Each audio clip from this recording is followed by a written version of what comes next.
Hello and welcome back to our worst weapons run in Ultimate General Civil War, and today we are going to fight at Crampton's Gap.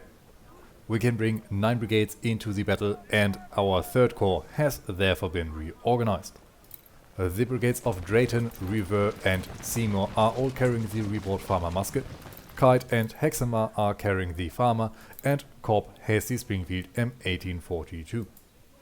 We are of course also going to field a battery of 6-pounder field guns and 10-pounder ordnances, and we bring a unit of Sharps skirmishers.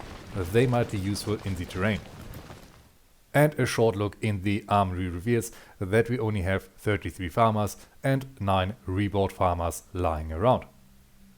Our 2 points from the last battle were invested into politics, bringing us up to 10 points, maxing out the amount of soldiers and money that we're going to receive after each battle.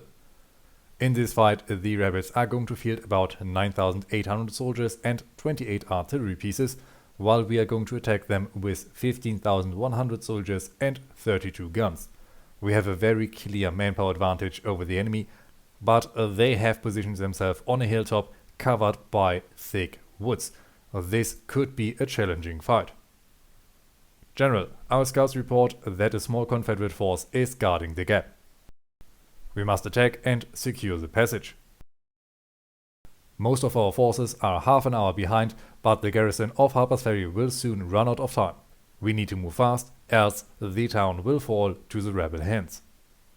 The battle can begin, and for the moment we are fighting without immediate artillery support.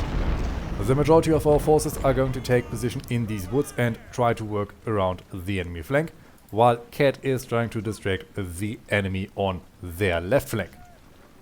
We see that the 12th Virginia is over here and the 15th North Carolina is coming up, and we also have some artillery from Georgia. The 16th Georgia is also in the area. Let's hope our skirmishers are going to screen us from enemy fire so that our main forces can advance.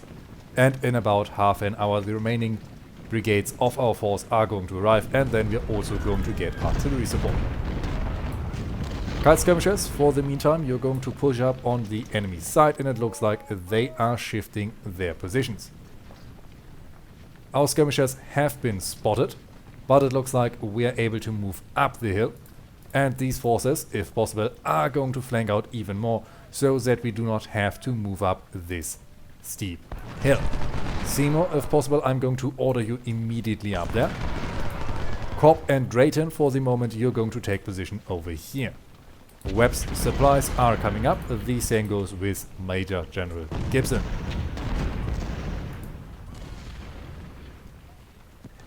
And I'm going to move Kite over to his skirmish line. It looks like they do not have the resources to really focus over there. And if they do, they are going to split up their forces. Seymour skirmishers, you're going to take position over here, secure these woods for us. And Corps skirmishers, you are going to start harassing the enemy forces. The 31st and the 12th Virginia are in the area. And I think it would be good to get off a little bit of fire on them.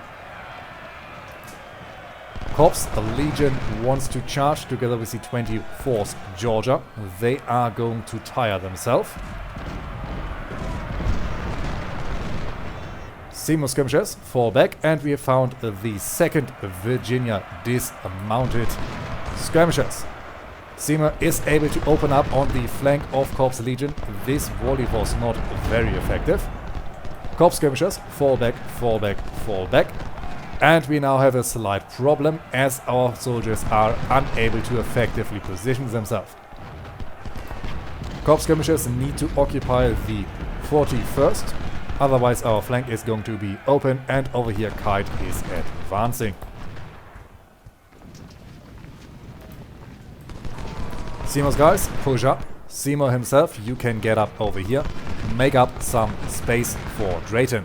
Corp, you might be able to fire from here. Gibson, you're going to get a little bit behind. And we are really struggling with this terrain. Seymour is opening up another volley. Very nice fire. And the rest of our forces are now starting to arrive. I want these skirmishers over here. And it looks like Kite might be able to get up this hill. We're now receiving Hexamer and Revere. They are going to get into our center. And we should now also receive our artillery support. Without artillery, this could be a lot harder than it has to be. Corp, you're going to push up the hill. You do not need to run anymore. Maybe we are able to open up the flank of the 24th. And yes, there are our 10-pounders and 6-pounders. I'm going to position them over here. Drayton's skirmishers have been repelled, meaning that Drayton's flank is dangerously close of getting opened. Let's hope these boys make it in time. Drayton, you're going to fall back over here, reposition. And so far the rebels are holding us back quite effectively, but we are making moves on their flank. These sharps, can they push up to the 16th Georgia, deliver a quick volley and then return? This would be very nice for us. Drayton is now getting flanked. He is really struggling to move in this terrain. Gibson and Webb, you need to get out of the firing line. Ooh, this is not looking good for our skirmishers. Let's pull them back and try to get on the flank of the 12th Virginia. These 10-pounders, I'm going to focus then on the Georgia artillery over here. The 6-pounders, I want them to move up in the woods. And Kite has encountered the 7th dismounted Virginia infantry. Alrighty.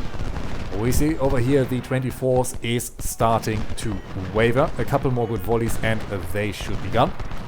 And it looks like the 61st Virginia is shifting around to greet our infantry over here. I want Kite to get into better cover, close the gap to the dismounted infantry. And now with Revere and Hexamer on the field, we should be relatively safe. Our 10-pounders are opening up their bombardment. Let's push them to the 16th Georgia. And our sharps are just taking damage. Oh yeah, the 16th Georgia is about to open up on their flank. Let's pull those boys back. Single skirmishers can reattach and we can now push up the hill. They were able to contain us quite well at the beginning of this fight. Let's try to get Kite's skirmishers around to get on the flank of the 7th dismounted. And over here we are just simply going to slam our forces into the enemy. The sharps can now push up to the 12th Virginia. Maybe we are able to deliver a good volley and then pull back.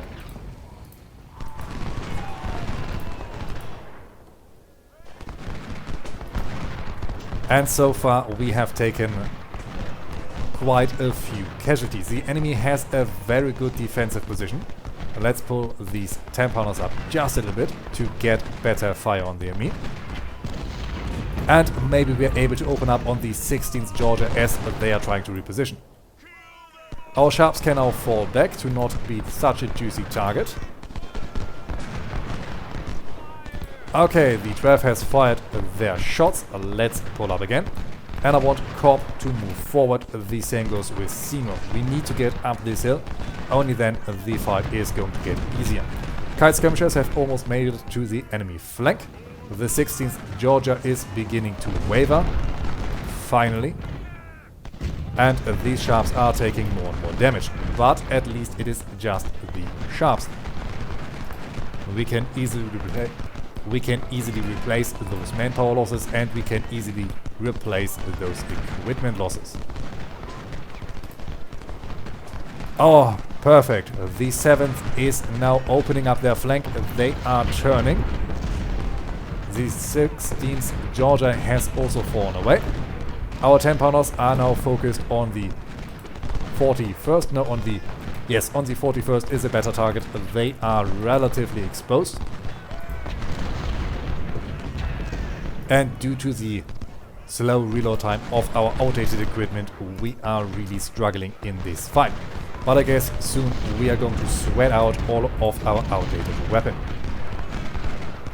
Now the 15th North Carolina has also joined the fight. Let's try to swing Kite around to maximize our cover and to also minimize the effectiveness of the enemy fire.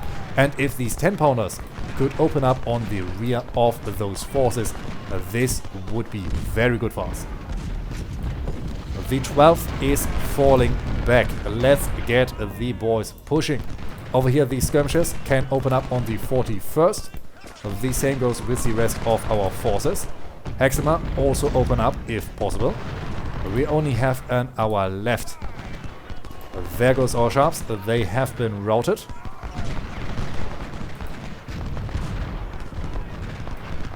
And we are now beginning to work through the enemy defensive line.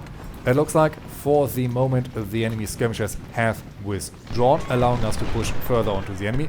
And we have the high ground 6-pounders open up on that exposed flank.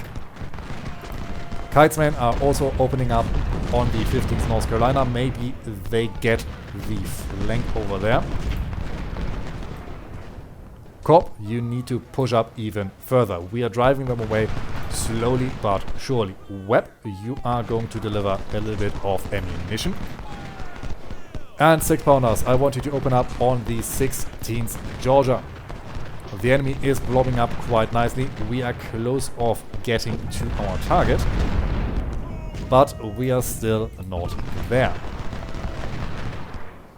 Corps Legion is doing a very good resistance. We are out of condition, otherwise I would order a charge. Over here Corp could charge, but I think it would be far too exhaustive. And it looks like we can finally target the Georgia artillery. Drayton, double time it to make sure that you are not losing manpower. And it looks like the 41st might try to flank Kite.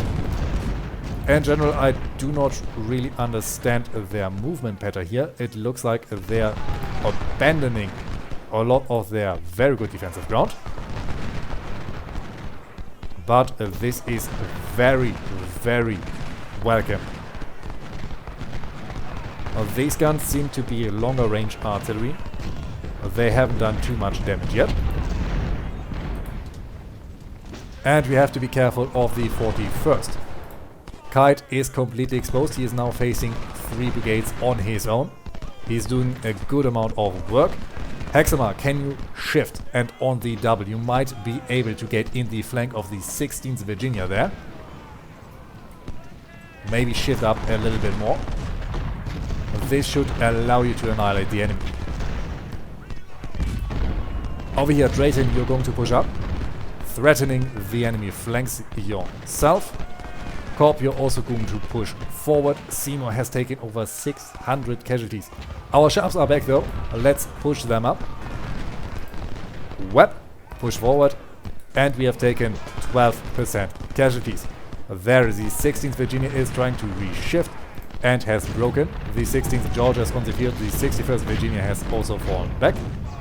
And maybe Kites, yes, Kite skirmishers are able to open up on the flank of the 6th Virginia. Now 10-pounders open up on the 30th Georgia. They are going to target our boys down here. Drayton is getting flanked. Come on, another volley, then you need to rotate. Very good. The Georgia artillery has been routed for a moment. Drayton on the double. And the way is finally clear. Let's push our boys forward.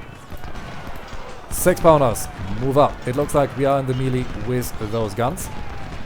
We are taking casualties. Over here the enemy is still resisting. And the 6th Virginia was finally driven away. Let's push our boys down. Maybe we can get a good volley off on the Georgia artillery over here. Rivera, you are still in relatively good condition. Push up. Only 31 minutes remaining. I do not know if you can continue the fight afterwards. And these sharps push up, hit the 2nd Virginia dismounted, and then fall back behind our lines. This could be enough to maybe break their flank. You have fast reloading weapons. River also on the double if somehow possible. This terrain is our greatest enemy. 10-pounders, move over the street. Very good. The Georgia artillery over here has been routed.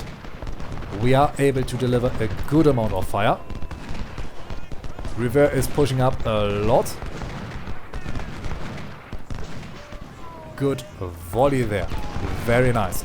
More artillery is coming up.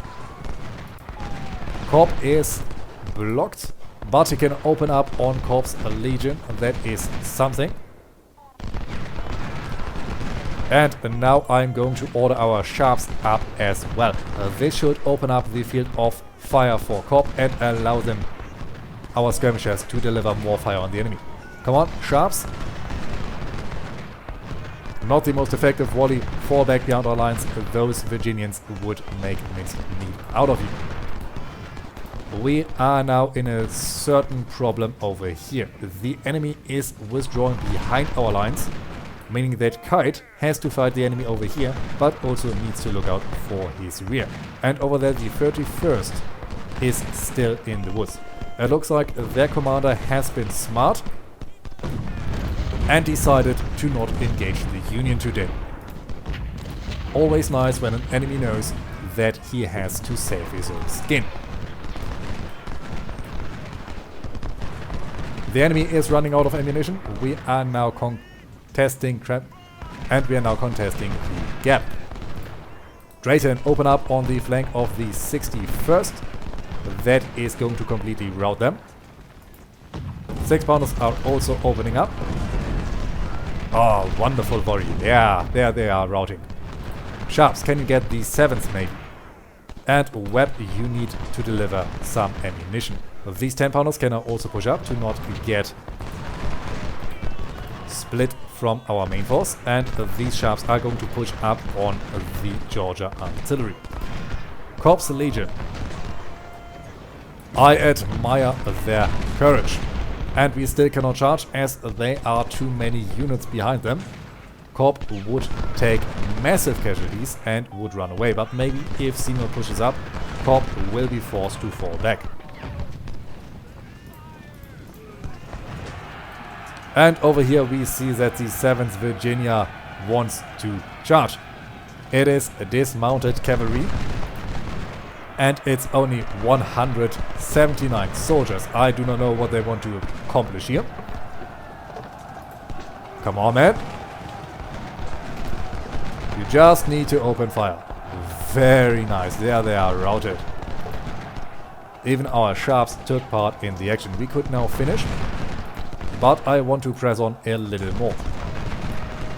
Kite skirmishers, you're going to push up over here. Kite's main force on the Georgia artillery. The enemy has hurt us quite a lot in this battle, and I want to punish them for that. Corps Legion is finally falling back. The 6-pounders need to push up. These 10-pounders can push up. We see that the enemy has strong contingents in these woods. And these skirmishers of Kite have been routed for the moment.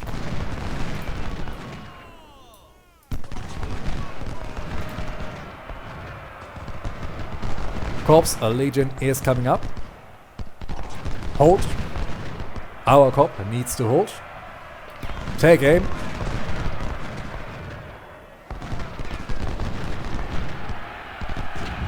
Very nice volley. Sharps, get behind them. As soon as they're getting in range, you are able to open up fire.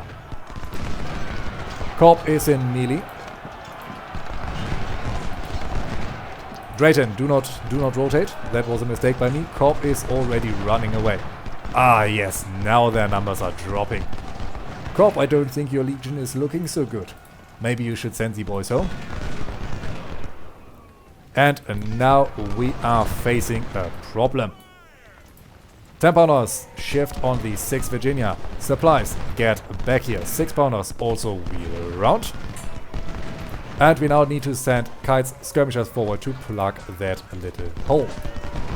Kites. Well, Kite was able to open up a volley, but before his rear could be threatened, this battle was over. We had over 13,700 infantries and 32 guns in this fight, and we have lost over 2,400 of our infantry. The enemy on the other side had 9,000 infantry and 28 artillery pieces, and they've lost over 3,900 of their infantry and 16 guns. The enemy was massively outnumbered, but they held their ground pretty well. Still, we achieved all of our goals. And the best unit on the battlefield was Kite with 856 kills, followed by Drayton with 740 and Hexamer with 695. The losses are led by the Brigade of Seymour with 808 losses, followed by Drayton with 442, and then comes Cobb with 312. And unfortunately, our Sharps have not been too effective in this battle. They were only able to take out 89 enemy soldiers while taking 132 casualties. Luckily, no casualties were reported in our officer corps, and Colonel Frank Hexamer was promoted to Brigadier General, and Brigadier General Carl Cobb has been promoted to Major General. We were also able to rescue 743 Reboard Farmer muskets and 610 Farmer muskets, and we captured 41 Sharps Model 1855, 384 Springfield 1842, 277 MJ and G Type 2, and 44 Mississippi 1841, 36 Hunters, and 3 12-pounder Napoleons. And if the trend continues, we are soon going to sweat out our Reboard Farmers and Farmers. After this battle, we have also been awarded with another career point and 4 reputation, and we got $150,000 and 9,400 fresh recruits. Our third corps is still looking fine. The most work has to be done with Revere and Seymour.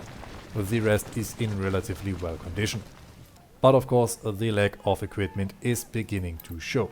Soon we are going to get rid of a brigade of farmers, and sometimes later we will also have to abandon a brigade of Reboard Farmers to refill the losses in the other units.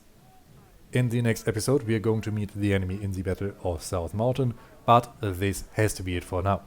I thank you all for watching, and until we meet again, I wish you all a great time.